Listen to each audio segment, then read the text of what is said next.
అందరికీ నమస్కారం.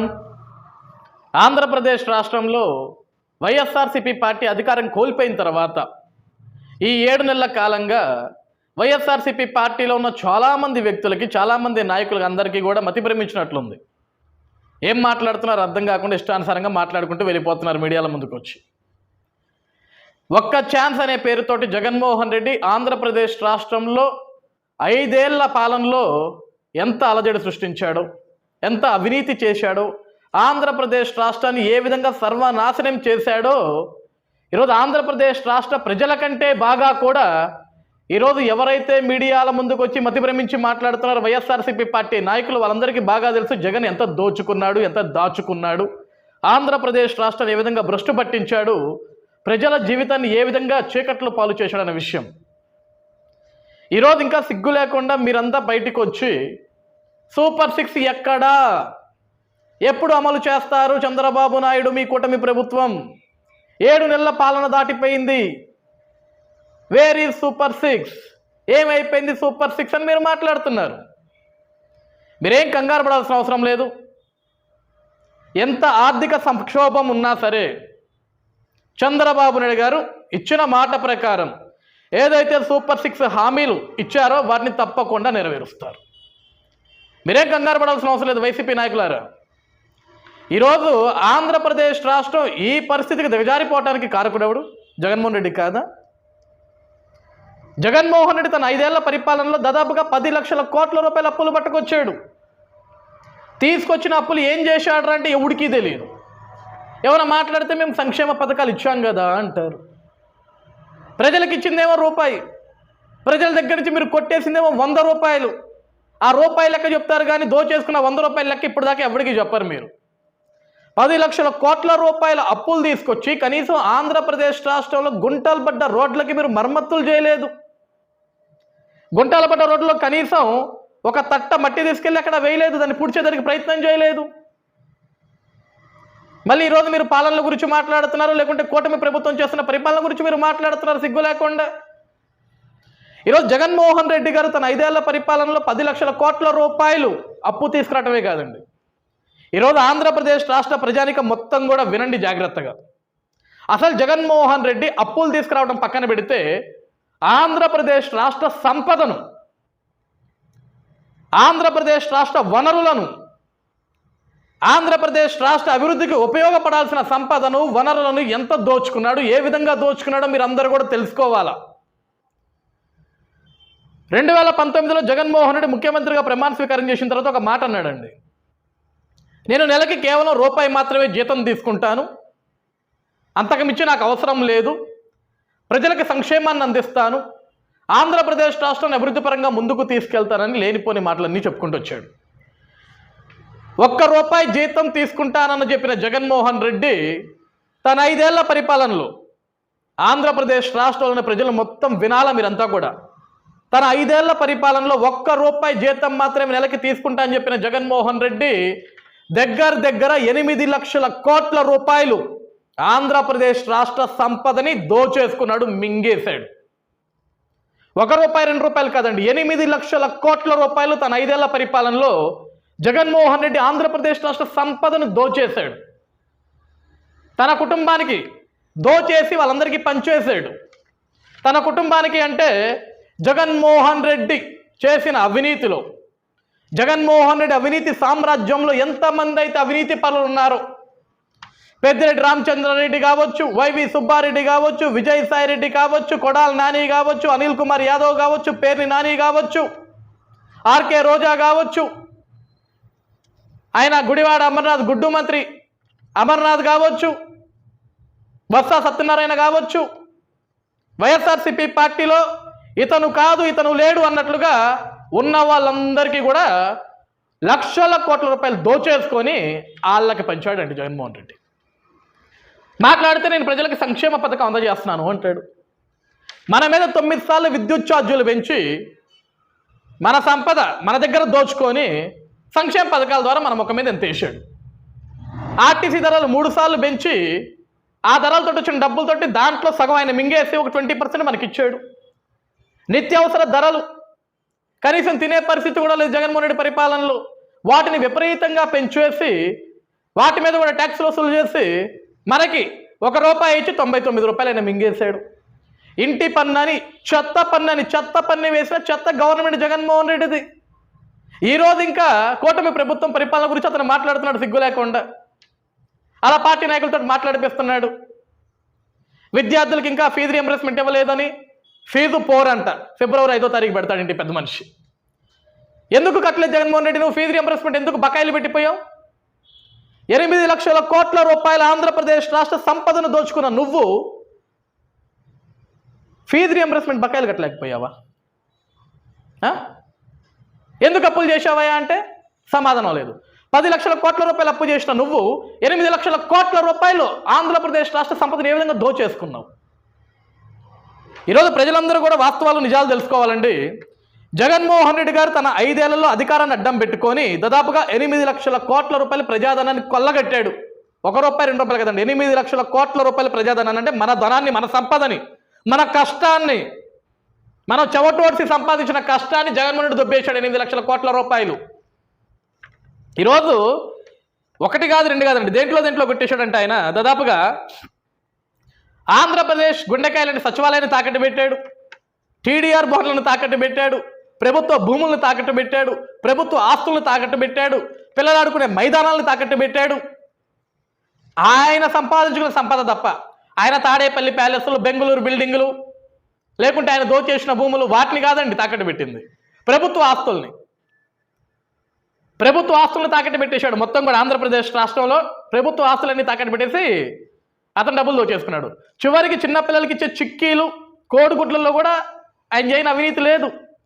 ఈరోజు జగన్మోహన్ రెడ్డి ఏ శాఖలో ఎంతెంత అవినీతి చేశాడంటే లిక్కర్ కమిషన్లు. ఏం చెప్పాడండి జగన్మోహన్ రెడ్డి ఎన్నికల ముందు? ఆంధ్రప్రదేశ్ రాష్ట్రంలో నేను సంపూర్ణ మద్యపాన నిషేధం చేస్తాను, మద్యపాన నిషేధం చేసి నేను వచ్చి ఓట్లు అడుగుతానని చెప్పాడు. మద్యపాన నిషేధం చేశాడా అండి? మద్యపాన నిషేధం చేయకపోగా ఆ మద్యాన్ని అడ్డం పెట్టుకొని 25,000 కోట్ల రూపాయలు లోన్ పట్టుకొచ్చాడు. 25,000 కోట్ల రూపాయలు లోన్ పట్టుకొచ్చాడు అతను. లోన్ పట్టుకురావడమే కాకుండా ఈరోజు ఆ లిక్కర్ కమిషన్ మీద 1,05,000 కోట్ల రూపాయలు 1,05,000 కోట్ల రూపాయలు లిక్కర్ మీద జగన్మోహన్ రెడ్డి దోచేశాడు. గుర్తుపెట్టుకోండి. రెండోది 22A అసైన్డ్ భూముల కుంభకోణం. అసలు ఇంకా భూముల కుంభకోణం గురించి మాట్లాడుకోవాల్సిన అవసరం లేదు. ఆంధ్రప్రదేశ్ రాష్ట్రంలో భూమున్న ప్రతి ఒక్క సామాన్యుడికి అర్థమైపోతుంది జగన్మోహన్ రెడ్డి ఏ విధంగా భూములు దోచేశాడు, ప్రభుత్వ భూములు ఏ విధంగా దోచేశాడు, ఏ విధంగా వాళ్ళ దళారులను అడ్డం పెట్టుకొని ఆ భూముల్ని ఏ విధంగా ఎవడి పేరు మీద పడితే వాడి పేరు మీద ఇష్టానుసారంగా.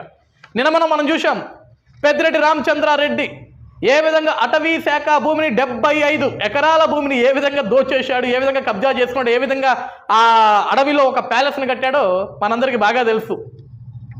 ఈ అసైన్ భూముల్లో ఈ భూముల కుంభకోణం దగ్గర 1,00,000 కోట్ల రూపాయలండి. ఈ భూముల మీద 1,00,000 కోట్ల రూపాయలు కుంభకోణం చేశాడు జగన్మోహన్ రెడ్డి ఈ భూముల మీద. అదేవిధంగా GIS విద్యుత్ ఒప్పందాల కుంభకోణం. ఇందులో ఒక గమ్మత్తు ఉందండి. ఈ విద్యుత్కి, ఈ మైనింగ్కి, ఈ భూములకి, ఈ అడవులకి అన్నిటికీ మంత్రి ఎవడా అంటే ఆ రోజు పెద్దిరెడ్డి రామచంద్రారెడ్డి. మైనింగ్ కింగ్, అడవి దొంగ, శాండ్ దొంగ, లిక్కర్ దొంగ పెద్దిరెడ్డి రామచంద్రారెడ్డి. అన్నిట్లో ఆయన హస్తమే ఉంటుందండి పెద్దగా. ఈ విద్యుత్ కుంభకోణంలో దాదాపుగా 50,000 కోట్ల రూపాయలండి. 50,000 కోట్ల రూపాయలు కుంభకోణం చేశాడు జగన్మోహన్ రెడ్డి. అదేవిధంగా ఇండోసోల్ జగన్ బినామీ కంపెనీ అనుకుంటేది, దీంట్లో కూడా దగ్గర 75,000 కోట్ల రూపాయలు కుంభకోణం చేశాడు జగన్మోహన్ రెడ్డి. అదేవిధంగా TDR బాండ్ల కుంభకోణం, అదొక 50,000 కోట్లు. ఇక అసలు విశాఖ భూముల కుంభకోణం అండి. మొన్నే విశాఖ పెద్ద మనిషి విజయసాయిరెడ్డి, నేను శుద్ధపోసని, ఇక నా వల్ల కాదు, నేను వ్యవసాయం చేసుకుంటా, నాకు రాజకీయాలు వద్దు, దీనికి ఏ పార్టీలో కలవనని చెప్పేసి మొన్న తన పార్లమెంట్ సభ్యత్వానికి రాజీనామా చేసి, పార్టీకి కూడా రాజీనామా చేసి ఈరోజు ఏదో అడవులు పట్టుకొని తిరుగుతున్నాడు. అంటే విశాఖ భూములు కుంభకోణం దగ్గర 40,000 కోట్ల రూపాయల కుంభకోణం అండి. ఈ భూముల్లో చేసుకుంటాడు విజయసాయిరెడ్డి వ్యవసాయం, మరి అది కూడా మనం చూడాలా. అదేవిధంగా ఇసుక దోపిడీ. 2014లో చంద్రబాబు నాయుడు గారు ముఖ్యమంత్రిగా ఉన్నప్పుడు పేదవాడు సొంతింటి కలను నిజం చేసుకోవాలా, ప్రతి ఒక్క భవన నిర్మాణ కార్మికుడికి పని ఉండాలని చెప్పేసి ఆ రోజు ఇసుకను ఉచితంగా ఇస్తే, జగన్మోహన్ రెడ్డి వచ్చిన తర్వాత ఉచిత ఇసుక విధానాన్ని రద్దు చేసి ఒక ప్రైవేటీకరణ చేసి లక్షల కోట్ల రూపాయలు దోచేశాడు. దాంట్లో ఇసుక దోపిడీ దగ్గర దగ్గర 60,000 కోట్ల రూపాయలు దోపిడీ అండి ఇసుకలో. ఇసుక లేక ఎంతమంది భవన నిర్మాణ కార్మికులు ఆత్మహత్యలు చేసుకున్నారో మనకు తెలుసు. ఎంతమంది పేదవాళ్ళు కలలుగానే మిగిలిపోయినాయో మనకు తెలుసు. 5 ఏళ్ళు పనులు లేవు, భవన నిర్మాణ కార్మికులకు పనులు లేక ఆత్మహత్యలు చేసుకున్నారు. ఇసుక ఉచితంగా ఏవయ్యా జగన్మోహన్ రెడ్డి అంటే ఇచ్చేదే లేదు, దాంట్లో నేను దోచేసుకోవాలన్నాడు. మన రూపాయి జీతం తీసుకుంటున్న జగన్మోహన్ రెడ్డి చేసిన అవినీతి, దోచుకున్న సంపద ఇదంతా. అదేవిధంగా ఎర్ర చందనం కుంభకోణం, ఇందాకే చెప్పా. మైనింగ్ కింగ్, గనుల కింగ్, మద్యం కింగ్, ఎర్రచందనం కింగ్, ఎర్రచందనం దొంగ పెద్దిరెడ్డి రామచంద్రారెడ్డి లాంటి అడ్డం పెట్టుకొని ఎర్రచందనంలో 25,000 కోట్ల రూపాయలు దోచేశాడు జగన్మోహన్ రెడ్డి. 25,000 కోట్ల రూపాయలు ఎర్రచందనంలో. ఎందుకంటే అటవీ శాఖ మంత్రి పెద్దిరెడ్డి రామచంద్రారెడ్డి కదా, దోచేస్తారు వీళ్ళు, అడవులను మొత్తం దోచేస్తారు అవసరమైతే. గ్రావెల్ దోపిడీ, గ్రావెల్ కూడా ఆయన కిందే ఉంది. ఆ రోజు 22,000 కోట్ల రూపాయలు దోచేశారు గ్రావెల్. కనీసం రాష్ట్రంలో ఈ గ్రావెల్ దేనికైనా వాడారాయా అంటే మన రాష్ట్రానికి ఉపయోగపడలేదండి ఇదంతా. ఇసుక కానీ గ్రావెల్ కానీ పక్క రాష్ట్రాలకు పంపించేశారు, అమ్ముకున్నారు వీళ్ళంతా. ఆంధ్రప్రదేశ్ రాష్ట్రానికి మాత్రం వినియోగించలేదు దీన్ని. అదేవిధంగా సిలికా, బీచ్ శాండ్, క్వార్జ్ దోపిడీ, వీటిలో దగ్గర దగ్గర 17,000 కోట్లు అండి. ఎంతెంత సంపదని, సహజ వనరులు ఆంధ్రప్రదేశ్ రాష్ట్రంలో ఉన్న సంపదని, రాష్ట్రానికి ఉపయోగించాల్సిన సంపదని, ప్రజలకు ఉపయోగాలు చేయాల్సిన సంపదని లక్షల కోట్ల రూపాయలు దోచేశారు జగన్మోహన్ రెడ్డి అండ్ కో. అదేవిధంగా గంజాయి డ్రగ్స్లో వాటా 37,000 కోట్లు అండి. ఈరోజు కూడా ఆంధ్రప్రదేశ్ రాష్ట్రంలో గంజాయి తాలూకా కొన్ని నమూనాలు కనపడుతున్నాయి మనకి. జగన్మోహన్ రెడ్డి తన 5 ఏళ్ల పరిపాలనలో ఆంధ్రప్రదేశ్ రాష్ట్రంలో ఎంతమంది యువత ఈ గంజాకి డ్రగ్స్కి బానిసైపోయారంటే, తల్లిదండ్రులు కడుపు కోత, మా బిడ్డల భవిష్యత్తు ఏంటి, ఏం జరుగుతుంది ఆంధ్రప్రదేశ్ రాష్ట్రంలో, ఈ గంజా అంతా ఎక్కడి నుంచి వస్తుంది అని. చివరికి విదేశాల్లో పట్టుబడ్డా సరే దాని మూలాలు ఎక్కడున్నాయా అంటే ఆంధ్రప్రదేశ్ రాష్ట్రం. జగన్మోహన్ రెడ్డి కనుసలన జరుగుద్ది. గంజా డ్రగ్స్ 37,000 కోట్ల రూపాయలు దీంట్లో కుంభకోణం దోచుకున్నారు. ఆంధ్రప్రదేశ్ రాష్ట్ర యువతని మత్తులకి బానిస చేసి, మత్తులో ముంచేసి, యువత జీవితాలని చీకట్లో పాలు చేసి, యువత మీద ఎన్నో ఆశలు పెట్టుకున్న తల్లిదండ్రుల వాళ్ళ ఆశల్ని అడియాసలు చేసి 37,000 కోట్ల రూపాయలు గంజాయి డ్రగ్స్ మీద ఈ జగన్మోహన్ రెడ్డి దోచేసుకున్నాడు. సిగ్గుందా అండి తనకి? ఇంకా ఇతను ఈరోజు మన గురించి మాట్లాడుతున్నాడు. ప్రభుత్వ కొనుగోలులో కమిషన్లు 16,000 కోట్లు, స్మార్ట్ మీటర్లు, ట్రాన్స్ఫార్మర్లు కొనుగోలు తదితరాల్లో 15,000 కోట్లు. ఎవడు అడిగాడండి ఇతన్ని స్మార్ట్ మీటర్లు? పొలాలకి స్మార్ట్ మీటర్లు పెట్టాలా? పెట్టకపోతే రైతులు వ్యవసాయం చేసుకొని తప్పకుండా మీరు పెట్టాలా? 15,000 కోట్ల రూపాయలు ఎవరికి ఇచ్చినట్టు ఇదంతా? కోవిడ్ మందుల కిట్లు కొనుగోళ్లలో 14,000 కోట్లు. అసలు ఈ కోవిడ్ని అడ్డం పెట్టుకొని జగన్మోహన్ రెడ్డి అండుకో చేసిన స్కామ్స్ మామూలు స్కామ్లు కదండి. ఒక ఇంజక్షన్, కోవాక్సిన్, కోవిషీల్డ్కి ఇటువంటి ఇంజక్షన్స్ అంతా కూడా 1,00,000 రూపాయలకి అమ్ముకునే కూడా ఉన్నాయి. ఇతను ఆక్సిజన్ సిలిండర్లు అమ్ముకున్నారు. మనకి ఆ కోవిడ్ మూమెంట్లో తెలుసండి, డాక్టర్ సుధాకర్ గారు కేవలం ఒక మాస్క్ అడిగిన పాపానికి. మేము ఎంతోమంది పేషెంట్స్ని ట్రీట్ చేస్తుంటాం ఇక్కడ. మాకు ఫస్ట్ ట్రీట్ చేసిన డాక్టర్లకు సరైన మాస్క్ కల్పించవే జగన్మోహన్ రెడ్డి అంటే ఆ డాక్టర్ గారిని పిచ్చివాడిగా చిత్రీకరించి చివరికి అతను చనిపోయేలా చేశాడండి జగన్మోహన్ రెడ్డి. కోవిడ్ మూమెంట్లో ఒక పక్క మనుషులు ప్రాణాలు కోల్పోతుంటే, ఒక పక్క ఆక్సిజన్ దొరక చిన్నారులు మృతి చెందుతుంటే, ఇతను మాత్రం మనుషుల శవాల మీద రాబ్బందు పిక్కు తిన్నట్లుగా కోవిడ్ని అడ్డం పెట్టుకొని జగన్మోహన్ రెడ్డి 14,000 కోట్ల రూపాయలు దోచేశాడు. శవాలను పిక్కు తినే రకం ఇది. రాబందు కంటే హీనం జగన్మోహన్ రెడ్డి. భారతీయ సిమెంట్ దోపిడీ 12,000 కోట్లు. భారతీయ సిమెంట్స్ దాని మీదకి ఎటువంటి రైట్స్ ఉండవండి. ఆంధ్రప్రదేశ్ రాష్ట్రంలో ప్రభుత్వానికి సంబంధించేమని ఇతను కట్టడానికి మొదలు పెడితే దానికి భారతీయ సిమెంటే వాడాలా, ఇంకో సిమెంట్ వాడినివ్వడం. 12,000 కోట్ల రూపాయలు దోచేశాడు. భార్య గారి గిఫ్ట్ అది. ఇక అసలు రేషన్ బియ్యం కుంభకోణం 7,000 కోట్ల రూపాయలు కుంభకోణం చేశాడు రేషన్ బియ్యం మీద.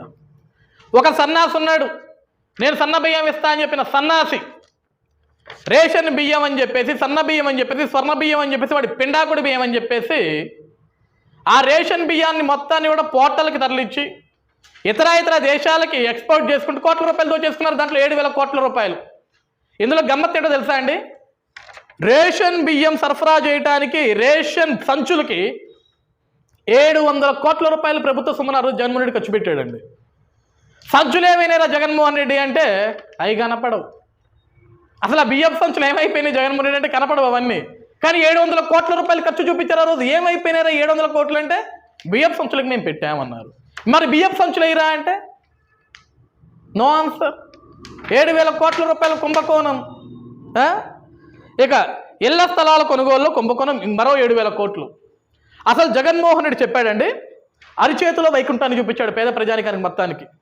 ఆంధ్రప్రదేశ్ రాష్ట్ర వ్యాప్తంగా జగనన్న కాలనీల పేరిట 31 లక్షల ఇళ్ల నిర్మాణం చేయటమే కాకుండా మేమే ఇల్లు నిర్మాణం చేసి, మేమే స్థలం ఇచ్చి, మేమే వచ్చి రిబ్బన్ కట్ చేసి, మేమే వచ్చి పాలు పొంగిచ్చి మిమ్మల్ని ఆ ఇంట్లోకి పంపించే బాధ్యత నాది అన్నాడు.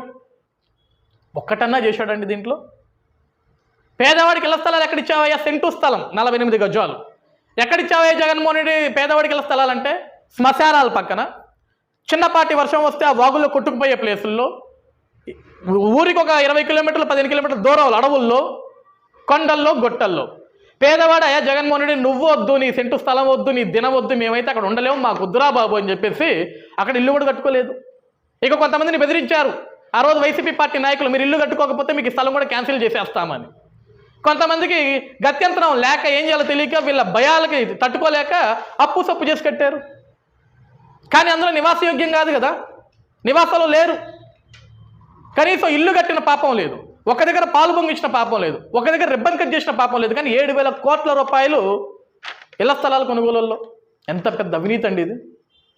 పేదవాడు కళల్ని కళలుగా మిగిల్చేశాడు, సొంత ఇంటి కళల్ని సర్వనాశనం చేశాడు. ఈయన మాత్రం ప్యాలెస్ల మీద ప్యాలెస్లు కట్టుకున్నారు వీళ్ళంతా. ఇళ్ల స్థలాల కొనుగోలులో 7,000 కోట్ల రూపాయలు కుంభకోణం చేశాడు జగన్మోహన్ రెడ్డి. ఇక బైజూస్ విద్యా కానుక నాడు నేడులో 4,500 కోట్లు అండి. అయా జగన్మోహన్ రెడ్డి ఒక డిఎస్సి వేయవయా, ప్రభుత్వ పాఠశాలల్లో టీచర్లని ఉపాధ్యాయులు నియామకం చేయవయా, పిల్లలకి పాఠాలు చెప్పేదానికి అక్కడ ఉపాధ్యాయులు లేరయా, అధ్యాపకులు లేరయా, నీకు దండం పెడతాం.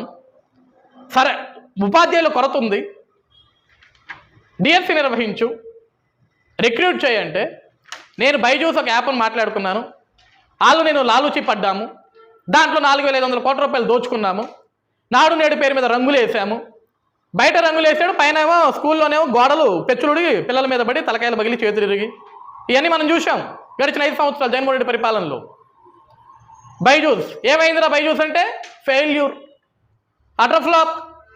కానీ దాంట్లో డబ్బులు ఏమైనారంటే 4,500 కోట్ల రూపాయలు విద్యార్థులను అడ్డం పెట్టుకొని విద్యార్థుల భవిష్యత్తుని తాకట్టు పెట్టాడు జగన్మోహన్ రెడ్డి 4,500 కోట్లకి. మళ్ళీ ఫీజు రియంబర్స్మెంట్ గురించి వీళ్ళు మాట్లాడతారు, ఫీజు పవర్ చేస్తారంట వీళ్ళు. పోర్టుల్లో అవినీతే, సాగునీటి ప్రాజెక్టులో కమిషన్లు దగ్గర 2,500 కోట్లు అండి. ఆంధ్రప్రదేశ్ రాష్ట్రంలో జగన్మోహన్ రెడ్డి పరిపాలనలో కనీసం ఒక్క సాగునీటి ప్రాజెక్టు అని ముందుకెళ్ళిందండి. పోలవరం ఆంధ్రుల జీవనాడి, ఆంధ్రుల కళ 2014 నుంచి 2019 వరకు 70% పూర్తయిందని చెప్పేసి సాక్షాత్ వైఎస్ఆర్సీపీలో ఆర్థిక శాఖ మంత్రిగా పనిచేసిన బుగ్గన రాజేంద్రనాథ్ రెడ్డి అసెంబ్లీ సాక్షిగా చెప్పాడు. తమరు వచ్చిన తర్వాత ఏం చేశారా జగన్మోహన్ రెడ్డి అంటే 2 మంత్రులు మార్చాడు. ఒకడికి బెట్టింగులు పిచ్చి, ఇంకొకడికేమో గంట అరగంట పిచ్చి, అంతకు మించి వాళ్ళిద్దరికి ఏమీ తెలియదు. దీంట్లో మాత్రం 2,500 కోట్ల రూపాయలు దోచేశారు. ఇక దరిద్రం ఏంటంటే సాక్షి ప్రకటనలకి 1,600 కోట్లు అండి. వీళ్ళ సాక్షి దిక్కుమాలిన సాక్షి, దాని జీవితంలో ఎప్పుడు నిజం చెప్పదు. ఆ పనికిమాలిన పేపర్ కోసం 1,600 కోట్ల రూపాయల ప్రజల సొమ్ముని దానికి పెట్టాడు. ఆ పేపర్కి పెట్టడం ఎవరికి పెట్టినట్టండి? జగన్మోహన్ రెడ్డి కుటుంబానికి పెట్టుకున్నట్టే కదా. సాక్షి ఎవరిదండి? జగన్మోహన్ రెడ్డిది కాదా? అలా కుటుంబానికి కాదా? నిత్యం అబద్ధాలు చెప్పడానికి ఈ రోజు కూడా ఇప్పుడు కూడా మాట్లాడుతుంటారు ఆ సాక్షిలో కొంతమంది పనికిమాలిన వెధవలు. పొద్దున్నే 7ంటికి డిబేట్లు పెట్టి, సాయంత్రం 7ంటికి డిబేట్లు పెట్టి, పొద్దున పనికిమాలోడు, సాయంత్రం పనికిమాలోడు వస్తారు, దాంట్లో చెప్తూ ఉంటారు. 1,600 కోట్ల రూపాయలు దోచేశారు దీంట్లో. అమూలు పాలని రైతుల దగ్గర పాలు కొనుగోలు, రైతులు ఇబ్బంది పెట్టాలని చెప్పేసి అసలు ఆ రోజు పాల ఉత్పత్తుల్లో అమూల్ తోట లాలూచిపడి వాళ్ళ దగ్గర 1,000 కోట్ల రూపాయలు దోచేశాడు. ఇక జై ట్యాక్స్, ఎక్కడైనా సరే జగన్మోహన్ ట్యాక్స్ ఉండాల్సిందే. ఇసుక కానీ, మద్యం కానీ, మైనింగ్ కానీ, నిత్యావసర ధరలు కానీ, విద్యుత్ కానీ, నీళ్లు కానీ, చెత్త కానీ, చివరికి నువ్వు గాలి పీలిస్తే గాలికి కూడా కడతాడు జగన్మోహన్ రెడ్డి ట్యాక్స్. నువ్వు గాలి పీలిస్తే గాలికి కూడా కట్టేటాడు జగన్మోహన్ రెడ్డి ట్యాక్స్ 40,000 కోట్ల రూపాయలు. ఈ విధంగా జగన్మోహన్ రెడ్డి తన 5 ఏళ్ల పరిపాలనలో దాదాపుగా 8 లక్షల కోట్ల రూపాయలు సంపదను దోచేశాడండి. ఎవరి సంపదను? మన సంపద. ఆంధ్రప్రదేశ్ రాష్ట్ర వనరులు, సహజ సంపద, ప్రజల సంపదని 8 లక్షల కోట్ల రూపాయలు దోచేసుకున్నాడు జగన్మోహన్ రెడ్డి. చివరికి జగన్మోహన్ రెడ్డి గారి ఎలక్షన్స్ ముందండి మనం ఆంధ్రప్రదేశ్ రాష్ట్ర వ్యాప్తంగా చూసుంటాం బ్యానర్లు వై నాట్ 175 అని. రాష్ట్ర వ్యాప్తంగా కనీసం గాలి దూరే స్పేస్ కూడా లేకుండా కట్టాడు. దానికి డబ్బులు ఎవడు ఇరా అంటే అవి కూడా ప్రభుత్వాన్ని పెట్టాడు ఆ రోజు. ఎంత సైకో అంటే జగన్మోహన్ రెడ్డి, ఎంత ఆర్థిక ఉగ్రవాదం అంటే ఈరోజు ఆంధ్రప్రదేశ్ రాష్ట్రానికి భవిష్యత్తు లేకుండా చేయాలని చూశాడండి జగన్మోహన్ రెడ్డి. 30 ఏళ్ళు సీఎంగా ఉంటానని చెప్పాడు, కానీ ఆంధ్రప్రదేశ్ రాష్ట్రాన్ని 30 ఏళ్ళు ఎనికి నెట్టేశాడు, కోలుకోలేని దెబ్బ కొట్టాడు. ఈరోజు మనకి బాధ అనిపించే విషయం ఏంటంటే చంద్రబాబు నాయుడు గారు ఈ వయసులో కూడా, ఈరోజు గుర్తుపెట్టుకుందాం మనం అందరం కూడా, ఆంధ్రప్రదేశ్ రాష్ట్రంలో మనం ప్రశాంతంగానే నిద్రపోతున్నాం అండి. కూటమి ప్రభుత్వం వచ్చిన తర్వాత మనం ప్రశాంతంగా నిద్రపోతున్నాం. మన ఇంటికి పోలీసు బెడదలేదు, అర్ధరాత్రి వచ్చి తలుపులు కొట్టి అరెస్టులు చేస్తారని లేవు, అక్రమ అరెస్టులు లేవు, ఏం లేవు. ప్రశ్నించవచ్చు మనం, కూటమి ప్రభుత్వం ఏదైనా ప్రశ్నించవచ్చు. ఎటువంటి అక్రమ అరెస్టులు ఇబ్బందులు ఏమీ లేవు గత ప్రభుత్వం చేసినట్లు. కానీ కూటమి ప్రభుత్వం వచ్చిన తర్వాత మనం ప్రశాంతంగా గుండెల మీద చేతులు వేసుకుని నిద్రపోతున్నాం. 3 పూట్ల కమ్మగా భోజనం తింటున్నాం, మన బిడ్డల భవిష్యత్తు గురించి ఆలోచిస్తున్నాం. కానీ కంటి మీద కునుకు లేకుండా తిరుగుతున్నాడండి చంద్రబాబు నాయుడు గారు. ఎప్పుడు నిద్రపోతున్నాడో మనకైతే తెలియదండి.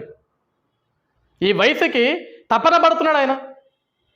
ఈ రాష్ట్రాన్ని కాపాడుకోవాలి, ప్రజలకు ఇచ్చిన హామీలు నెరవేర్చాలి. ఈరోజు వైసీపీ పార్టీ నాయకులు మాట్లాడుతుంటారు ఏమైంది సూపర్ 6 అని. సిగ్గులేని వాళ్ళందరూ తెలుసుకోవాలా. ఇచ్చిన మాట ప్రకారం ముఖ్యమంత్రి అయిన తెల్లారి నుంచే మొదటి నెల నుంచి 4,000 రూపాయలు పెన్షన్ చేస్తున్నాడు. 4,000 రూపాయలు పెన్షన్ చేయడమే కాకుండా ప్రతి నెల ఇంటికి పెన్షన్ ఇస్తున్నాడు చంద్రబాబు నాయుడు గారు. ఉచితంగా ఇసుక ఇస్తా అన్నాడు. ఈరోజు ఆంధ్రప్రదేశ్ రాష్ట్ర వ్యాప్తంగా ఉచిత ఇసుక విధానం నడుస్తుంది. ఉచితంగా 3 గ్యాస్ సిలిండర్లు ఇస్తాడు ఏడాదికి, అవి కూడా కంటిన్యూషన్ అవుతున్నాయి. ఈరోజు అన్నదాత సుఖీభావ ఇస్తా అని చెప్పాడు, తప్పకుండా ఇస్తా అన్నాడు.